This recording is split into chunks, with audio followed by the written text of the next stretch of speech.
یا رب امتی امتی، یہ کہاں کا نوحہ ہے؟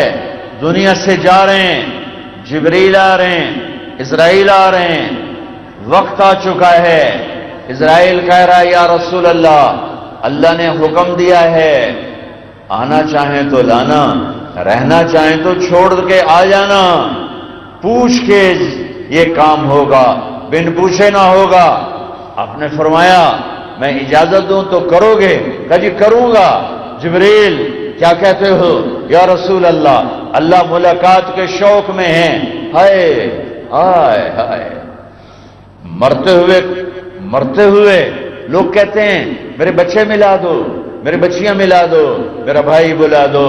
سنگ دل ترین بادشاہ تیمور، مسلمانوں میں ایسا ظالم کوئی نہیں آیا جیسا تیمور ظالم تھا، لیکن اس بدبخت کو بھی جب موت نے جھٹکا دیا، چین فتح کرنے جا رہا تھا، اطرار ایک شہر تھا، وہاں پہنچا، موت نے جھٹکا دیا تو کہنے لگا کوئی مجھے پیر محمد ملا دیتا، کوئی مجھے پیر محمد ملا دیتا۔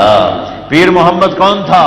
اس کا بیٹا، اس کا جان نشین، اس کا بیٹا، وہ اصفہان میں تھا، وہ اطرار چین کے بارڈر پر تھا۔ اور پتھر دل انسان مرتے ہوئے کہتا ہے بیٹے کو ایک دفعہ دیکھ لیتا۔ کائنات کی سب سے عظیم ہستی جنہیں معلوم ہے کہ میرا حسین بکرے کی طرح ذبح کیا جائے گا اور میرا حسن زہر میں تڑپ تڑپ کے جان دے گا۔ حضرت حسن تڑپ رہے تھے، بھائی نے پوچھا کیا ہوا؟ کہا میرے بھائی بہت دفعہ زہر دیا گیا، اس دفعہ ایسا زہر ہے کہ اس نے میرا کلیجہ چیر کے رکھ دیا ہے۔ جب آپ دنیا سے جا رہے تھے آپ نے بیویوں کو بلایا، ملاقات کر کے بھیج دیا، سکون۔ بیٹی کو بلایا، ملاقات کر کے بھیج دیا، سکون۔ علی کو بلایا، ملاقات کر کے بھیج دیا، سکون۔ آخر میں حسن حسین کو بلایا اور یوں سینے سے لگایا، ساتھی آنسو ٹپ ٹپ ٹپ ٹپ ٹپ ٹپ۔ مجھے لگتا ہے، میں نے کہیں پڑھا نہیں، مجھے لگتا ہے دیکھا ہوگا ایک زہر میں تڑپتا، ایک نیزوں پہ چڑھتا، کوئی ہاتھ نہیں اٹھائے ان کے لیے۔ جبریل کو دیکھا، جبریل کیا کہتے ہو؟ کہ یا رسول اللہ، اللہ ملاقات کے شوق میں ہے، تو فرمایا جاؤ اللہ سے پوچھ کے آؤ میرے بعد میری امت کے ساتھ کیا کرے گا۔ امت امت امت هو سماکم المسلمین، ہم مسلم ہیں، کنتم خیر امت، ہم امت ہیں، یا ایھا الذین آمنوا، ہم ایمان والے ہیں، ہم اسلام والے ہیں، ہم امت رسول ہیں۔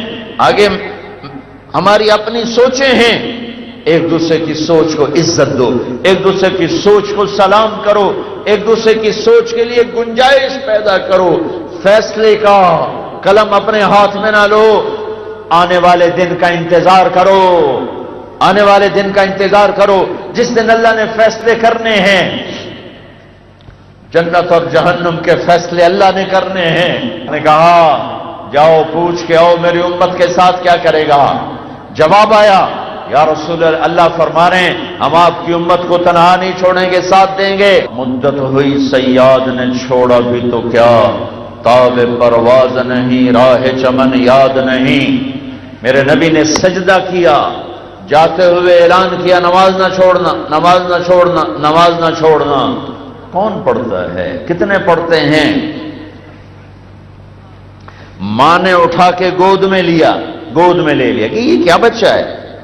ایک دم گھر کی چھت پھٹ گئی اور ایک بادل اندر آیا، جو سردیوں میں دھند ہوتی ہے، کوہیڑ جسے ہم کہتے ہیں۔ بچہ غائب ہو گیا، بادل سے آواز آئی طوفوا بہ مشارق الارض ومغاربها لیعرفوا باسمہ ونعتہ وصورتہ، اس بچے کو مشرق مغرب شمال جنوب پھرا دو اور دنیا کو بتا دو، اسے جانو، اسے پہچانو، اسے مانو، اس کی مانو، اس کے ہاتھوں میں ہاتھ دو گے تو اللہ ملے گا، ورنہ جہنم کی وادیاں ہیں اور دنیا کی ذلتیں اور پستیاں ہیں۔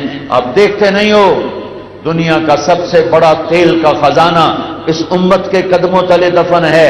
ایٹمی طاقت یہ امت بنی ہوئی ہے، اور ذلت کی پستیوں میں جیسے آج یہ امت ہے ایسے کبھی نہیں تھی۔ اللہ کی قسم، اس کی وجہ لوڈ شیڈنگ نہیں ہے، اس کی وجہ ٹیکنالوجی کی کمی نہیں ہے، اس کی وجہ طاقت کی کمی نہیں ہے، اس کی وجہ روٹی کی کمی نہیں ہے، اس کی وجہ گیس کی کمی نہیں ہے، اس کی وجہ صرف ایک ہے کہ اللہ رسول سے بغاوت کر دی ہے، بغاوت کر دی ہے۔ جاؤ خانیوال کے بازار کے تاجر سے کہو سچ بولو، کہے گا جھوٹ کے بغیر دکان نہیں چلتی۔ جا کر خانیوال کی عدالت کے وکیل سے کہو سچ بولو، وہ کہتا ہے جھوٹ کے بغیر تو کیس نہیں چلتا۔ جاؤ کسی سیاستدان سے کہو سچ بولو، وہ کہتا ہے جھوٹ کے بغیر سیاست نہیں چلتی۔ ریڑھی والے سے کہو سچ بولو، وہ کہتا ہے جھوٹ کے بغیر ریڑھی بھی نہیں چلتی۔ ساری میری قوم جھوٹ کے گندے نالے میں گری پڑی ہے، گری پڑی ہے۔ مائیں ذلیل ہو رہی ہیں، باپ اولاد سے ڈرتے ہیں، زنا کے اڈے چلتے ہیں، شراب کے اڈے چلتے ہیں، ظلم و ستم کے خاردار کانٹے بکھرے ہوئے ہیں، ظالم کی غرہ اس کا اے واہ واہ، قربان جاؤں اللہ کے ظرف پر، اللہ کے درگزر پر کہ ظالم غراتا ہے، کہتا ہے کوئی ہے میرے سامنے، کوئی جمعہ ہے میرے نال متھا لاؤن والا، اور اسے پتہ نہیں ہے کہ جس دن کیڑے تیری میری ہڈیوں کو بھی کھا جائیں گے، ہڈیوں کو بھی کھا جائیں گے، ہڈیوں کو بھی کھا جائیں گے۔ میرے دیس کا زوال ٹیکنالوجی کی کمی سے نہیں، بجلی کی کمی سے نہیں، پانی کی کمی سے نہیں، میرے دیس کا زوال اللہ رسول سے بغاوت ہے، اللہ رسول سے بغاوت ہے۔ میرے نبی سے پوچھا گیا یا رسول اللہ قیامت کب آئے گی؟ آپ نے کہا اللہ کو بتائے۔ یا رسول اللہ کوئی نشانی بتائیں۔ دھیان سے سننا، دھیان سے سننا۔ فرمایا جب ماؤں کو ذلیل کیا جائے گا قیامت آ جائے گی، جب مائیں ذلیل ہوں گی قیامت آ جائے گی۔ ہاں، دودھ پلانے والیوں کو جب گالیاں پڑیں گی، دودھ پلانے والیوں کو جب گالیاں سننے پڑیں گی۔ مجھے پھر ہر دفعہ یہ واقعہ یاد آ جاتا ہے، میں کئی دفعہ بیانوں میں سنا چکا ہوں۔ ایک ماں کو اس کی بیٹی کہہ رہی تھی بھوک نہیں، بھوک نہیں۔ یہ کان سن رہے تھے، یہ آنکھیں دیکھ رہی تھیں۔ وہ ماں سے کہہ رہی تھی بھوک نہیں، اور اس کی ماں چپ بیٹھی رو رہی تھی، ایسے موسلا دھار بارش کی طرح آنسو نکل رہے تھے۔ کپ کپا کے رکھ دیا ان آنسوؤں نے کہ جب ماؤں کو ذلیل کیا جائے گا قیامت آ جائے گی، جب ماؤں کو ذلیل کیا جائے گا قیامت آ جائے گی۔ میرے دیس کا زوال اس وجہ سے نہیں ہے کہ چیزیں نہیں ہیں، میرے دیس کا زوال اس وجہ سے ہے کہ میرے نبی کی زندگی نہیں ہے۔ میرے دیس کا زوال اس لیے ہے کہ ہم امت نہیں ہیں، ہم فرقوں میں بٹے ہوئے ہیں، ہمیں توڑ دیا گیا ہے، ہم امت نہیں رہے۔ ہر ایک نے اپنا اپنا فرقہ بنایا ہوا ہے، اس فرقے کا لیبل لگایا ہوا ہے، باقی سب کو کافر سمجھتا ہے، صرف اپنے آپ کو مسلمان سمجھتا ہے، مصافحہ کرنے سے بھی گریزاں ہے۔ اتنی نفرت ہے کہ مصافحہ بھی نہیں کرتا، اتنی نفرت ہے کہ سلام کا جواب بھی نہیں دیتا، اتنی نفرت ہے کہ کفر سے نیچے کھڑا نہیں کیا۔ ہم امت نہیں ہیں، ہم فرقوں میں ہیں۔ اللہ کی قسم اگر امت ہوتے تو آج یہ دن نہ دیکھتے، امت بنتے تو اللہ کا نظام دیکھتے۔ کبھی ہم بھی تم میں بھی چاہت تھی، کبھی ہم بھی تم میں بھی راحت تھی، کبھی ہم بھی تم بھی تھے آشنا، تمہیں یاد ہو کہ نہ یاد ہو، جب کبھی امت تھے تمہارا نظام اور تھا، آج ٹکڑوں میں بٹ گئے، ہمارا نظام اور ہے۔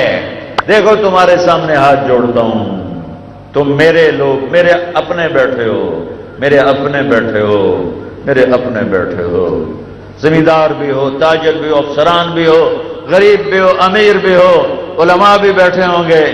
اللہ کے واسطے امت بنو، اللہ کے واسطے امت بنو، اللہ کے واسطے امت بنو۔ میری فریاد سن لو، میری فریاد سن لو،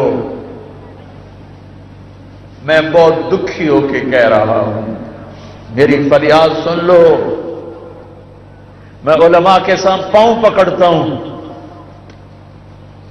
کہ فرقہ واریت کی آگ نہ بھڑکاؤ، چونکہ یہ آگ سنگلاں والے چوک سے نہیں بھڑکائی گئی، یہ سیشن کورٹ سے نہیں بھڑکی، یہ کپاس کے کھیت سے یہ آگ نہیں بلند ہوئی، یہ سبزی منڈی سے آگ نہیں بلند ہوئی، یہ غلہ منڈی میں آگ نہیں بھڑکی، یہ آگ منبر سے اٹھی ہے، یہ آگ منبر سے اٹھی ہے، یہ آگ منبر سے اٹھی ہے۔ پانچوں انگلیاں برابر نہیں ہیں، ہر مسلک میں بڑے اللہ کے پیارے، محبت کرنے والے، ڈرنے والے علماء، صوفیاء موجود ہیں، لیکن ہر جگہ، ہر طرف کچھ نوجوان خطیب ہیں جنہوں نے امت کو آگ لگا دی ہے۔ اس لیے تو میں نے شروع میں کہا تھا تمہیں اللہ رسول کا واسطہ قرآن خود پڑھو، خود پڑھو، ارے اپنے نبی کی زندگی پڑھو، خود پڑھو، تمہیں پتہ چلے کہ قرآن کیا کہتا ہے، میرا نبی کیا کہتا ہے۔ اختلاف کرو، نہیں مٹے گا، اختلاف رہے گا، اختلاف رہے گا۔ اللہ کے واسطے دشمنی تک نہ پہنچو، اللہ کے واسطے کفر تک نہ پہنچو، اللہ کے واسطے قطع تعلق تک نہ پہنچو، ورنہ یاد رکھو گاجر مولی کی طرح کاٹ دی جائے گی نسلیں،